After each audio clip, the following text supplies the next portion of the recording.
You're listening to Super Dimensional Podcast, where we explore the world of Macross SDF related anime, trying to find connections to the success that launched an entire generation of anime in the West. So we're good. I assume it means we're recording. Yes. Welcome to the Super Dimensional Podcast, where we review anime with a connection to Macross SDF. Today we're reviewing Gundam Wing.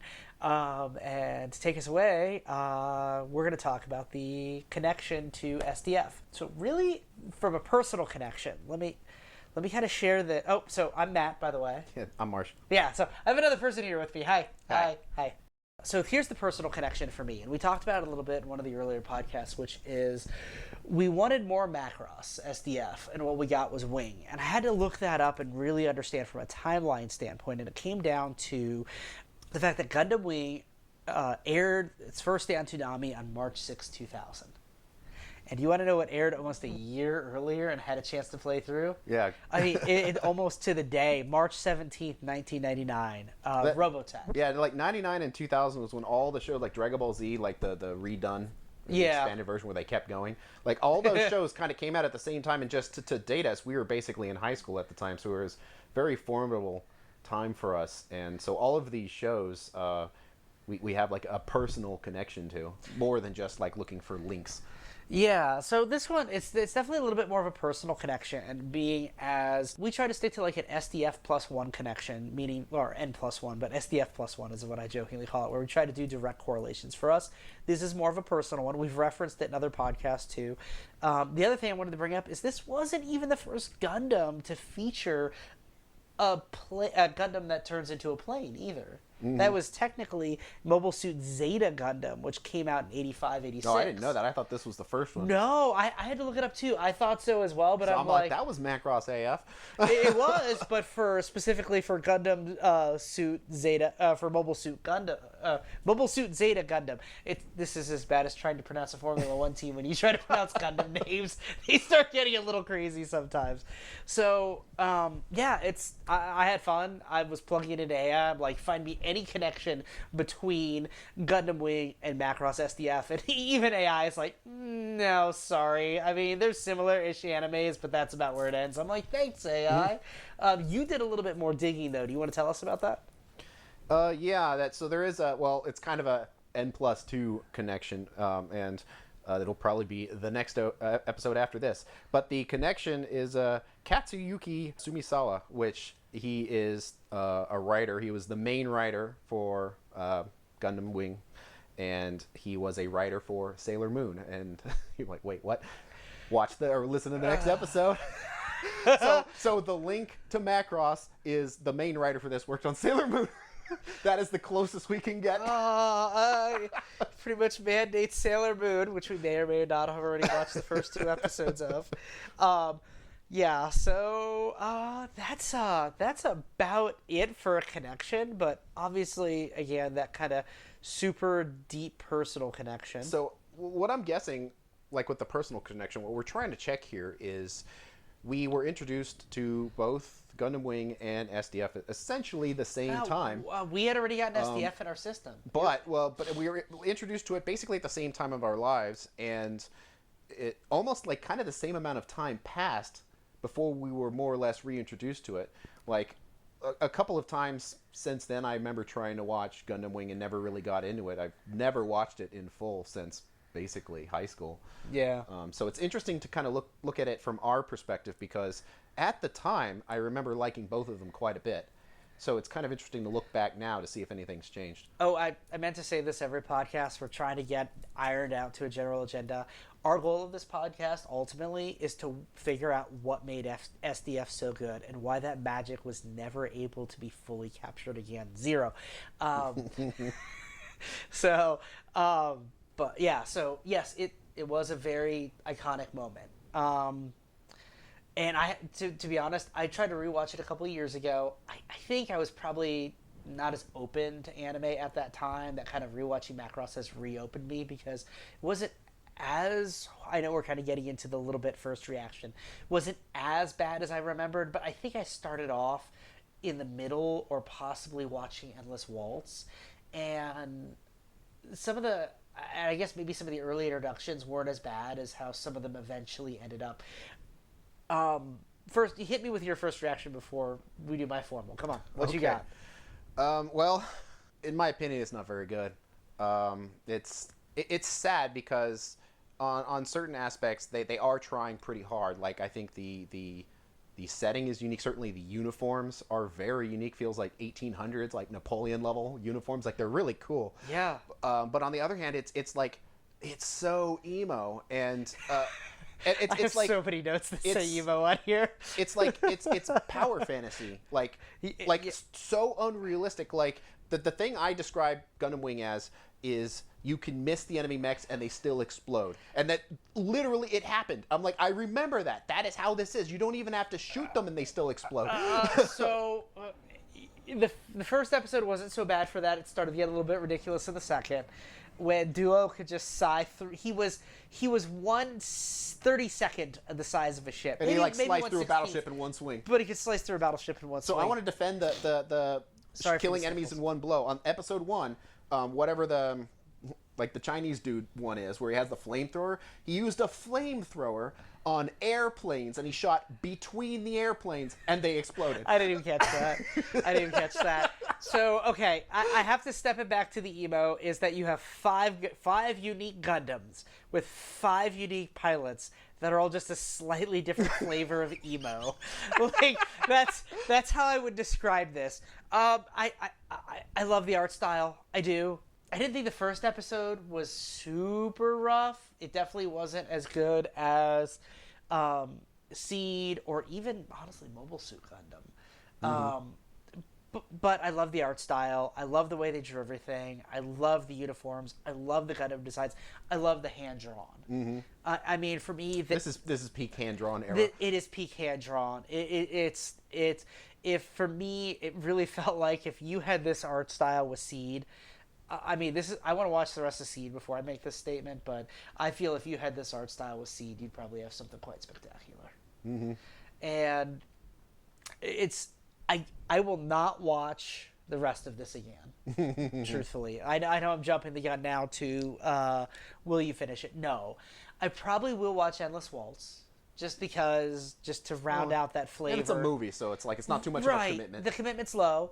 I'll probably do a little bit of feedback, even if it's like a little blog post on superdimensionalpodcast.com on my thoughts on watching Endless Waltz, and to see if it leads into some of those bad tropes. And there were also the bad tropes of just shooting near something and it blows up, but there were also some really good parts, like that first combat with Zex. He showed a lot of tacticalness. He used the Leo suit to latch on to immobilize Hero. I don't remember. I know it's the 001. I don't remember the whole call sign for that Gundam. But to immobilize it, I was like, oh, that's really cool. This is a good first combat. This reminds me of like that first combat they were doing with Mobile Suit Gundam. It's a good callback. It's that good tactical meet cute between meet cute's typically between lovers, but I mean, let's face it. When you have the Char character and the Amaru character, it's a meet cute of rivals. And I mean, you see the end of that with. And Endless Waltz, I think, and I will watch that again. Well, and just to go back to Seed, I think the whole mask-wearing character thing is best done in Seed, because that guy is, well, I think you described him as very flamboyant. And he is very unique in a character, and I think it works well for that they hit that rather than just one more guy with, blonde hair and he's got a mask on. I mean, I honestly thought, I was sitting there thinking to myself, do I make the comment in the podcast that I think he's prettier than Relina? We'll get to that point.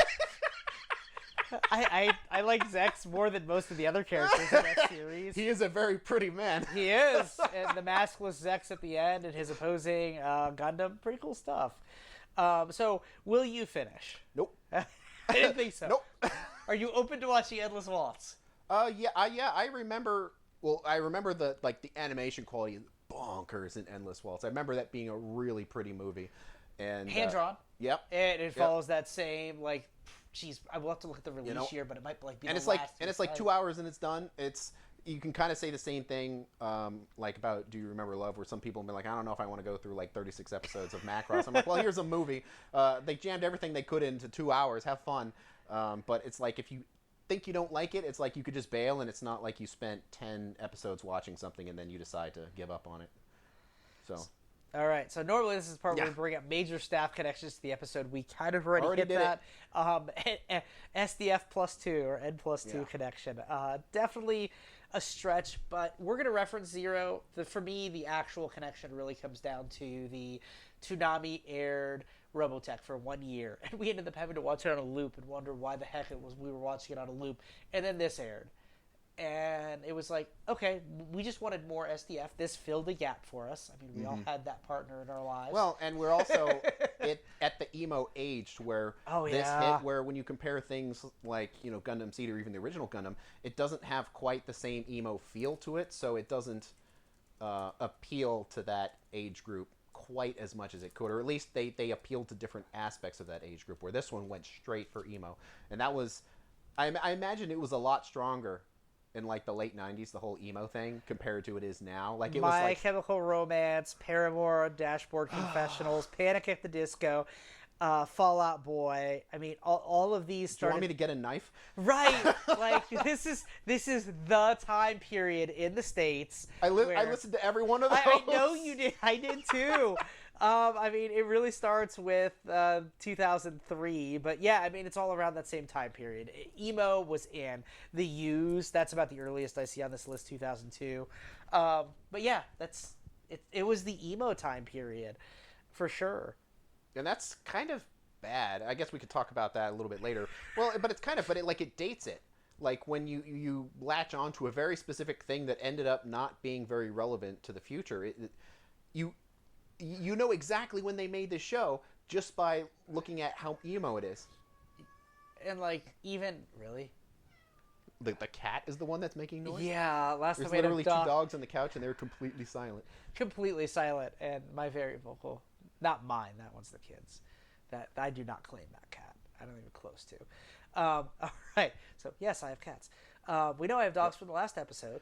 I have something to because. Go, because we're going to jump into the notes section anyway. So first, just here's the highlight notes. There is something that I like to call parts where they spent too much money. There's a part that it's like parts that are fire, and parts that age like fine wine. I wrote the same thing for all three, and it is the fucking intro. Okay. I mean, I have not been shy about this, and I think I've even said it in some of our earlier episodes. That intro, Just Communication by 2Mix, is a banger. Some of the combat music that they use inside of the show, bangers. Like it is. I get goosebumps just thinking about that intro with 2Mix, and they do such a good job with the animation for it. The whole thing is like amazing. It's better than the entire show. It is. Like we were joking a few minutes ago when we fired, because we watched one separate, watched two together. We each had slightly different versions. I did dubbed for the first one. You did subbed, but it was English subs on a Japanese audio Yeah, track, so I'm right? like, wait, he didn't say that. And then I actually had, thank you Hulu, I had subbed with true subtitles, which Hulu is shockingly good at anime. I mean Disney, I mean Hulu, I mean whatever. So yeah, that song is a banger. Some of the battle music, absolutely, like some of the best anime battle music. And then there's the exit song. So that's, what do you call it, a waifu video for Relina? I was taking notes on that. Let me see if I could find them. Find them quick. Okay. Sorry, No. you went to intros. I said, I gotta do what exit. the fuck is this outro? I can't tell if it's supposed to be sexually appealing or not. It's like supposed to Like, specifically, she had one pose, which is her holding her hands up behind her head, and that is almost universally used as like a sexually appealing woman's pose to like show off her breast. That's the point of the pose. the hand behind the head. Yeah, like that's the whole point. I'm like, why is this in here, and why are there a bunch of farm animals, or not farm animals, but like zoo, like lions and rhinoceros and whatever? You know, and maybe it's the emo period too, right? Not to say that I wasn't influenced by it, but a lot of the boys were very, very pretty, very delicate, very decadent, and she was kind of a little bit more masculine. And I mean, don't get me wrong. I'm no hate, no shade. I like masculine women. I always have. It's a weird choice I have. I chose myself a very strong partner who is a woman, but she is very much wears very little makeup, much like Relina does, right? It's that she doesn't go out of her way to be a How old is she supposed to be? Before I start talking then feel like a horrible person. I'm just gonna guess she's 15. Whatever. Forget I said anything. I don't mean it that way. I'm just trying to point out the fact she didn't wear a bunch of makeup. She's not really. Yeah, it was weird because she was like, obviously like dressed up for her birthday party, wearing a very frilly dress. But then the outro is like in safari. Right. And I felt like they were trying to sell that, hey, I'm not your typical girly girl. I mean, they made a comment at one point, like, some girls would get really bent out of shape if their dad wasn't focused on their birthday. It's like, oh God, hold on. I wrote a whole section on this. Like, I wrote a small novel on this. Because it's just like, you are getting bent out of shape. So my notes are literally all over the place. I had to watch this twice because I was casually watching this on the couch when I messaged you and said, hey, we're going to do Gundam Wing. And then I had to go back and actually, oh man, that's a rough shot. So dude knows his daughter's birthday is coming up and she tells him to work, then inappropriate word about it. You are flipping out. Do not be a wet noodle. So she's like a wet noodle. They're trying to convince you she's not a wet noodle, and maybe it's just that internal dialogue stuff. But I don't know. There are some really cool stuff for me. If we're talking about, so we're specifically hitting on what parts do they spend too much money on, in your opinion? For me, kind of the intro. So parts that are laughably bad. This is the first time I've got several. Yeah. So, like you were saying, Relina being passive-aggressive AF. So, like, in the first episode, when, like, Hero, like, attacks the ambulance people and steals the ambulance and leaves, and she's like, hello, my name's Relina Peacecraft, what's yours? Yeah. And he's, like, in the horizon. She's talking to herself. I'm like, wow, okay. We haven't gotten to the part where I think he tried to kill himself before all that happened. He covered his face. Yeah, he had like a little bomb thing on his chest, but it didn't like Did hurt you him. see me? Did you see me? Did you see my face? Blows himself up, but it fails. Also, too, who has a suicide thing that's a button on your wrist that blows a hole in your chest? That just sounds like the worst. Like, dude, give me a serum, please. Like, I don't want to blow a hole in. That sounds horrible. And to be honest, I don't even think it's entirely clear that he was trying to off himself. It probably was, because the problem is they didn't watch episode 2 where he's immune to bullets. So they put a bomb on there thinking it would blow him up. But he bled. Yes, okay, Matt. He got shot with the gun and he bled. Was that before or after you wrote 3 rocket cells? That was before. So the whole second episode is him trying to blow up his Gundam, Yeah. and he kills everyone on a submarine, and it's gonna like take we're not talking about like a little one going into Titanic. We're talking about like a full-size military submarine. He killed everyone on it. He's loading it with submarine or with the torpedoes because I guess one guy can pilot it. And then when it doesn't work because one of the other Gundams finds him, he like jumps onto the rockets and like kicks them. Well, he sees the Gundams in the horizon, so he's like, I'm gonna launch him at him. He kicks them, and then they go off. Even though, like, for some reason they shouldn't work. Yeah, they take off like rockets, and he like falls into the water, and they like explode on the Gundam. He rides them for a minute. Forget the fact that he actually rides them, and then he's been shot 3 times, and he's bleeding. No, he's been shot once. Shot twice and shot at. Mm-hmm. So he was shot at 3 times with 2 hits. And he rode them out to sea, blew them up, and granted, the end of the episode is just him face down in the water. But we haven't even gotten to the Stockholm syndrome that Relina is facing at this point. Oh yeah, like they're selling you this emo relationship on the grounds of Stockholm syndrome and Nightingale syndrome. Mm-hmm. It's just like. And Duo's just sitting there like, I just shot this dude who had a gun pointed at you, and you're bandaging him. Well, not only that, but she's like, stop shooting him. She like jumps in front of him so he wouldn't shoot him. Oh my gosh. So it's like they're selling this emo relationship on the grounds of Stockholm Syndrome and Nightingale Syndrome within the first episode.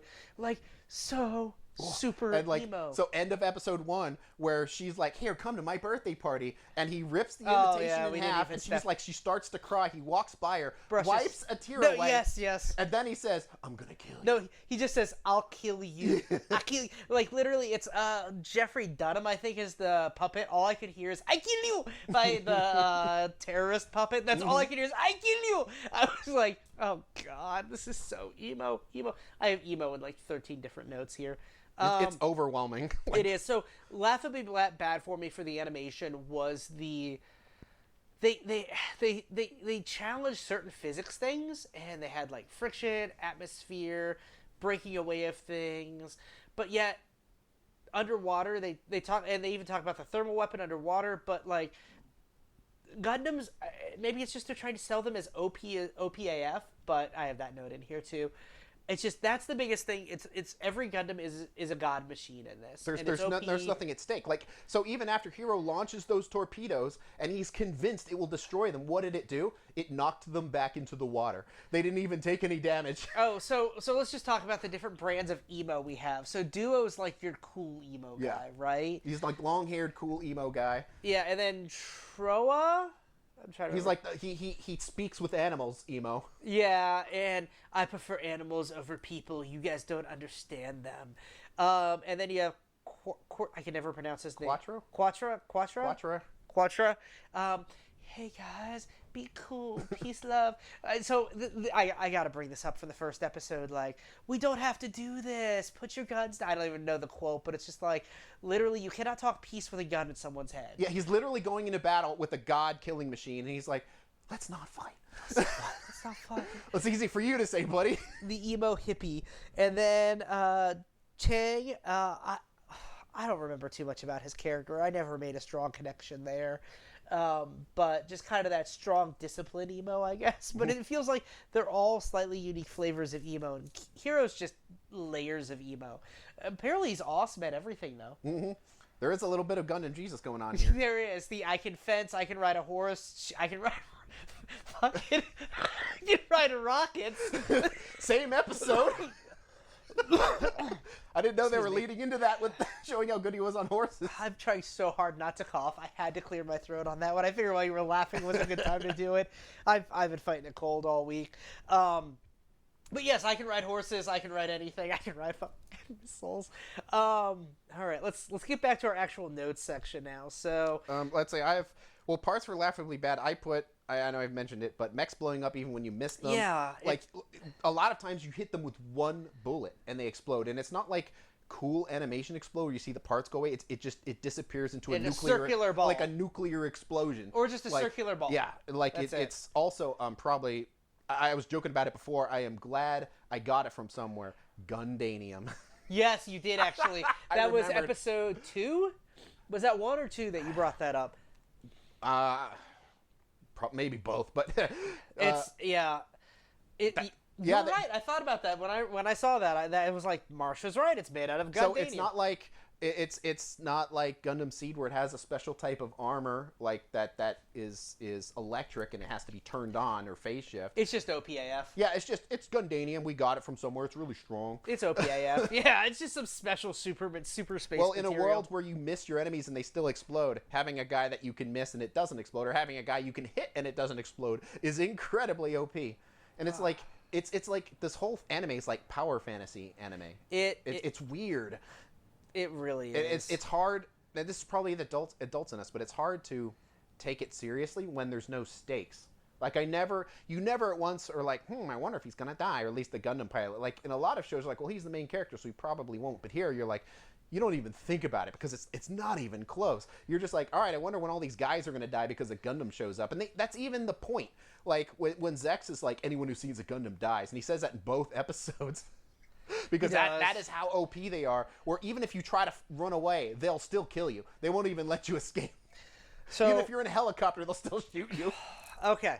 Parts that are fire and parts that age like wine. For me, any Gundam series, Gundam plus fire equals cool seed. Yeah. It's you saw it at the end of the first episode with Quatra, and you saw it with Duo in the second episode. It's fire plus Gundam equal cool. it did it for me. I love those shots, and they pull that, and that seems to be like a Gundam norm across all of the different series. Fire, what you got? Well, for me, it's actually just the intro. I don't really think there's that much truly amazing stuff here. Like it's well done. Like the whole show is, for what it is, well done. But there's nothing. Art, the drawing. It's so well drawn. I'm less attached to it than you are, but I will recognize that this is like as good as TV hand drawn art ever got. It is, especially considering they're animating these Gundams too. It's not like they're hand drawn characters, but computer Gundams. All right, what age like wine? Because I couldn't think of a single thing. God knows it's not the relationship between Relina. That's true. It is held up. It has nothing to do with the show. The intro. Oh, here's the challenge. Name a better one.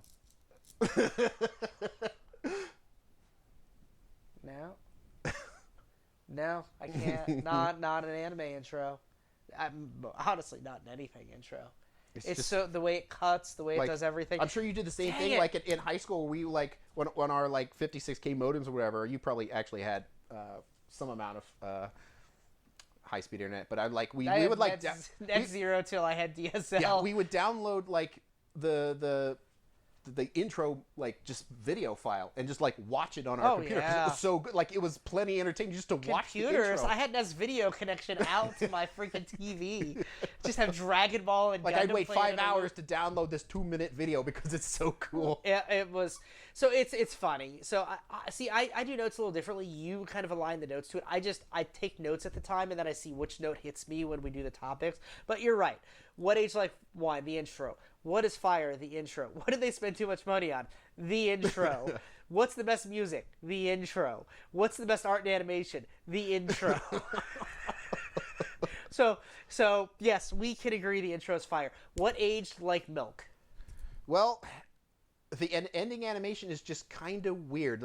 I guess I don't understand where they're going, but it's weird. But you could kind of put a pin on that. I would say the most milk-like thing here is just the emo stuff. It's just that's just not young kid culture anymore, and it's just, especially as almost a 40-year-old looking at it, it's rough. It does not hit in the slightest. It's not high school kids today. It's not high school kids yesterday. It's the writing, and it's probably the way they wrote it, so centered around those emo personas that just don't pull forward. To your point, we brought it up several times. Voice acting, typical Gundam stuff. The problem is those, at least with the English voiceover, that they use those same voice actors for every single Gundam series that they went back and did. So they do not feel real unique at all. They all feel the same because we've heard them in 10 different shows. I also thought of something else that aged like absolute milk. Mm-hmm. The worst thing that you can tell a girl is smile. You're prettier when you smile. Every girl who was told that growing up, I mean, whoever told them that should be punched in the face. That is the worst thing. And it's the telling Relina to smile. I want to see your smile. That feels so controlling and damaging. It's concerning. Does it feel dated in any way? The writing. Yeah. It does. The actual Gundam stuff is fine. The art's fine. That all carries over just fine. It's just the writing just feels dated. It's just weird, but it doesn't hit all of the other Gundam series, as old as they are, or even the newer ones. I just feel like they're just more relevant. Yeah, and that's the challenge is there's nothing relevant to modern society today. Mm-hmm. Would you think? Yeah, pretty much. It doesn't. From what I remember, the plot definitely goes into pacifism and the idea of using AI to control or to fight wars rather than people. And that's the major element where one side is no, we want to use people so it matters, and the other side's no, we just want to win wars. But it's that. There's some politics stuff. Mm-hmm. So I guess if we're going to talk about what's really relevant, you have the military fighting itself. So in this, they added that third wild card element that Zex and I can't remember the name of the other guy. I gotta go to my notes. Treyas. Yeah. Treyas and so there were a couple of really cool lines. I love this from I I unfortunately work in corporate America, so there was a line here that resonated. If we were at Oz 15 years ago, this never would have happened.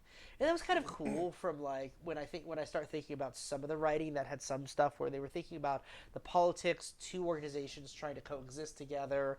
I mean, that's about the only thing that I think holds merit with the writing. And I don't know how much it pulls forward because I do not intend to watch. Guarantee they're going to have zero of that in Endless Waltz. They're just going to have things blowing each other up. But, yeah. What did it innovate? I mean, Gundam. Nothing really. Gundam is this continual copy of itself almost in a way, where it's always borrowing elements from itself to release new iterative versions. It might have. I mean, so if we look at something, I can say about the only thing that it really innovated was, I mean, it was the first Gundam series to gain significant popularity outside of Japan, because of Toonami. But that's the exact same thing with like Robotech. It all happened more or less at the same time. Right. And again, I think we just wanted more Robotech, and we settled for this. And to be honest, that 14-year-old emo kid in me, I mean, that resonated, but I never liked this more than Robotech. I never did either. So I'm trying to think here. Sound effects, anything of merit there? No, I mean, it's fine. There's nothing like the quality, overall quality of the show is fine. The production value. It just shows you, like, maybe this is the difference between an adult and like a teenager, but it's the writing. When the writing's not there, it doesn't matter how good the show looks or sounds. You just kind of don't connect to it. So we're going to finish this, but I'm going to make a promise to anybody who's still listening at this point. We will play you as much of Just Communication after this as we are legally allowed, and we will give you every link that you can to find that song and just listen to it forever. I asked for it on Spotify. Or how about, like, because we've been talking about it, link in the description or whatever for the intro, which is almost certainly on YouTube somewhere. Well, it's on YouTube. We'll do a Spotify link as well. So, it's just absolute. And honestly, you need to look at the art for it. Like, for me, that intro and the art style. Mm-hmm. I love that art style. It is iconic in itself. It is just, and I think, again, it was, Macross is timeless. This is definitely dated because of the story. What did Macross accomplish in the same amount of episodes? So this did progress the story a lot in non-specific, kind of shadowy ways. So I do think they progressed a lot, but some of the stuff they progressed was... It suffers from the sense that it's trying to tell the 5 stories all at the same time. So it kind of wasted time. Like, we really only got, like, 1.5 stories because Hero's been the main character, and then like Duo comes in at the second half of the second episode. Right. So it's like we only get a little bit. And that, like, I like where they're going with it, but the problem is any individual character doesn't get that much attention when they have 5 stories, and they're all, from what I remember, they kind of do their own thing a lot, and they kind of group up and split up and fight against each other and join. Like, they don't actually become like a cohesive group until like the end of the show. When they must. Yeah. Yeah. Let's get together. I mean, that is kind of unique, where the five pilots are all on the same side, but they all like fight against each other. Why would they fight against each other? Sometimes be cool with each other. I'm emo, bro.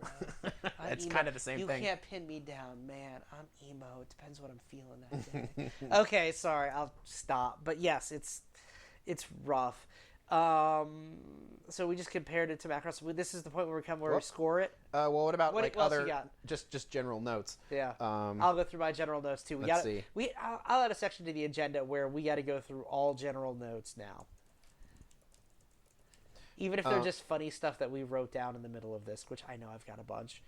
Oh, I was like, this is kind of interesting because, like, it's basically a trope to have this minutes-long world-building intro to all of these shows. Not only that, but the first episode gets its intro, but then every subsequent episode, it's like they have to spend another 60 seconds describing the world. And, of course, it's because it releases every week, and they need to, like, remind people of the show. But I'm like, wait a minute, this is a 30-minute time slot, and there's legit, like, 20 minutes of show because they're spending all this time on, well, not only commercials, but intros, outros on the next episode. What happened last episode? Here's the world building.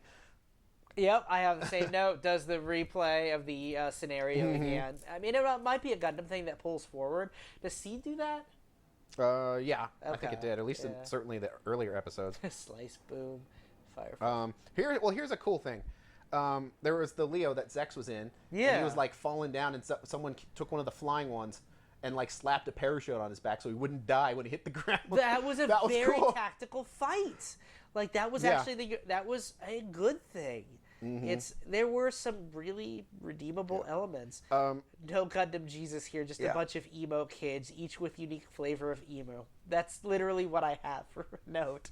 The weapons are like completely over the top. Like even the non-Gundam weapons. So like when Zex was in the Leo and he had like whatever that gun was, and he missed, but it was the most giant explosion ever. I'm like, how do you not win wars with one of these? Like it's so like insane. Unless it's a handgun. Yeah. A handgun pointed at a person apparently doesn't do enough damage. I said this show is a shocking combination of awesome and meh. Yeah. And I don't know how they managed that. I don't. Well, it's the emo. It's the writing. It's the writing. And for its time, it was okay, but it just doesn't hold up because society got past that phase. We got tired of whining and complaining. Not only like did Relena do her like talk to herself thing, but there's like, I feel like a couple of times every episode where she just does a silent stare, where like she just stares at someone, or the camera just focuses on her while she's like introspective. This is the worst relationship ever between two characters, and the fact that it's a major subplot of the entire. They're both emo. It is. Wow, I literally have, after the whole gun thing where he's pointing a gun at her and then Duo shoots him. I mean, we already went through this pattern once, and then she jumps in front of him to protect from Duo shooting him again. This is psychotic. It's weird. But then of course after that I have a Ride the Rocket Mother bleeper cringe. Oh, so you thought like it's probably worse riding the rockets. What about the one where he sneaks into the base like a Terminator, like holding himself up underneath the truck, and then he just lets go and falls on the ground? You know, honestly, if you told me by the end of the second episode that he's a machine himself and he is made out of Gundam parts, I'd be like, that explains it. That explains it. He cannot connect with other people in a decent way. He's a machine. He can get shot and he can be okay. He can ride rockets. He can cling to cars. Like, if you told me that he was like a TX, whatever the one is, that can... Oh, gosh, whatever. I'm not going down this rabbit hole, but yes. It's a Gundam show, but it's also a rich kid high school drama. If it is. Surprisingly large amount of those first two episodes were that. I'm like, less please, like I actually want more of the Gundam stuff. Yeah. Like, because this is not hitting like at all. And another thing I said is, how rich can we make these rich kids? Because there's like like what I was referring to is like one of their classes is of course the horse riding class. I'm like, oh, Spider-Man, by the way, when he's riding under the cars. Oh, I put Spider-Man. You went with Terminator, but yes. But yeah, he was holding like legs and arms outstretched, like Spider-Man, just holding on to the bottom. Yeah. Not only that, but the underside of cars get hot. Yes, they do. And there's also, like, spinning things under there. Yes. So, yeah. This is Gundam Wing. Are we going to score it now? Yeah, all right, let's try to actually send them at the same time. Okay. I do have my score. Let me put it in. Mine's going to be real harsh. Well, also, remember... All right. It goes down... No, hold on. It goes down to 0. It's not like what IGN review where they're not allowed to go below a 7. So those numbers are down there for a reason. Well, I have to, before you send this, I have to caution you. That intro, I don't know if you know this, how intros work, is at the beginning of every episode. Mm-hmm. So does that count towards the overall quality? That we get that intro? I mean... just communication by two mix? It is 30 seconds of every episode. It's the best 30 seconds of every episode. I mean, that's the thing. It's like, I don't really want to watch a show, but I get to watch the intro one more time if I start another episode. Exactly. So I want to challenge anybody who's listening to this. Find me 30 seconds of Gundam Wing that is more fire than that intro. They won't. Find it. Not Endless Waltz, because you probably could. Yeah, well... So that last little ending bit is pretty cool. That is. But then again, you shoot a blast, and it's just literally... I remember there are scenes there where the blast just takes up the entire screen and everything vaporizes. Like, it's pretty bad in some ways for some of the tropes that we talked about. But any episode of Gundam Wing, find me 30 seconds that is more fire than this intro. Ready to send? Nope. I am now. All right, send. I might even want to change mine. Oh, God, I went lower than you. Oh, my God. All right. I did 5.5. I did 4. Oh, man. It's bad because there's a part of me that really wants to like it and I want to give it higher, and the art styles are great and everything else, but it's so cringeworthy. Yeah. And I almost want to ask somebody who didn't watch it when it aired, just be like, hey, am I just being critical of an emo version of me, saying that this is not acceptable behavior anymore? I mean, not that pointing a gun at a girl you like is acceptable behavior, or you point a gun at your love, like, sorry, Hero's a walking. If there was an emo kid that was a walking red flag, it'd be Hero. Yeah. Like, and Relina obviously has daddy issues. It's not just the emo stuff. Like, there's a lot more that goes into it. Like, that might knock it down a point or two. It doesn't make it a 4 because it's the writing. Emo. It's all of it. Like him being immune to bullets. The Gundams being immune to bullets. Combat just being slice, hit, explode. Like it's very formula-esque, and I struggle. I feel like the art style's great, the music's great, but again, the best part of the episode for me is that intro, that 30 seconds. It gives me shivers to think about. I love it every time, but this is and again, I'd love to get a third-party opinion, somebody who's never seen it. I may show my wife. My wife watches anime, so she's not going to be totally out of the blue. That intro is the most Macross thing about this show of, wow, that is really amazing. Wow, that's really bad. And it's all in the same show. But usually Macross is the other way around, where most of it is awesome, and then there's this one part you have to laugh at, where this is the completely other way around, where you're laughing the entire time, except the intro where no one is talking and everyone is staring at the screen. Yeah. And the Macross intro grows on you, as bizarre as that sounds, where you just begin to appreciate it for its quirkiness. But the intro can get me excited about the show, and then the show just kind of makes me level out. I don't know. Maybe I've just become a snob with writing. So you went with 5.5. Mm-hmm. Go ahead. Hit me with what you got. I went with a 4. Hopefully I said that out It's loud. in relation to Sailor Moon, which will come later. I'm rating it based on how likely I would be to review it or to watch it again. So I'm basically like lining it up with other shows. So like every episode, I gotta say Orgus at least one time. Like Orgus is an 8. So to me, I would be so much more... Orgus is an 8 for you. We haven't chatted about that. It's a 7 for me. Yeah, okay. Well, either way, that is way more watchable to me than this, and it's funny because sooner or later people are gonna like look at Orgus and be like, "How do you? This is not good." I'm looking at these pictures of the Orgus. It looks like garbage. It's more fun than this. I would rather watch it. It's fun. It's fun, and there's something to be said for fun. I call it the Dragon Ball effect, the original Dragon Ball. It's fun. It's fun. It's quirky. It's weird. It's got a journey. It's got a goal, and then it gets dark and surprises you every once in a while. And Orgus does a lot of the same.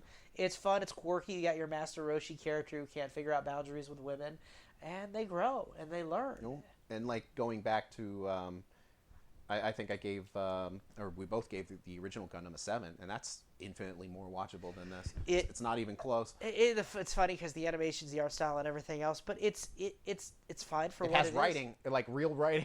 It has real writing, real character development. Maybe I need to revisit. Maybe my 4 is a little harsh. Maybe I need to bring it up to a 5. But I can't. I mean, if you like prior to this, your opinion was I can't even get through the first episode, and I don't think you would have unless we were doing this. That's why, and I knew we were going to keep using it as a measuring stick, and I had to face it again since we were doing this, and I'm going to have to face a lot. And again, I had a bigger appreciation for it than now that I've reconnected with my 14-year-old self and my love of anime, and being more open-minded to anime than I've been over the past several years. But I can tell you why I turned it off.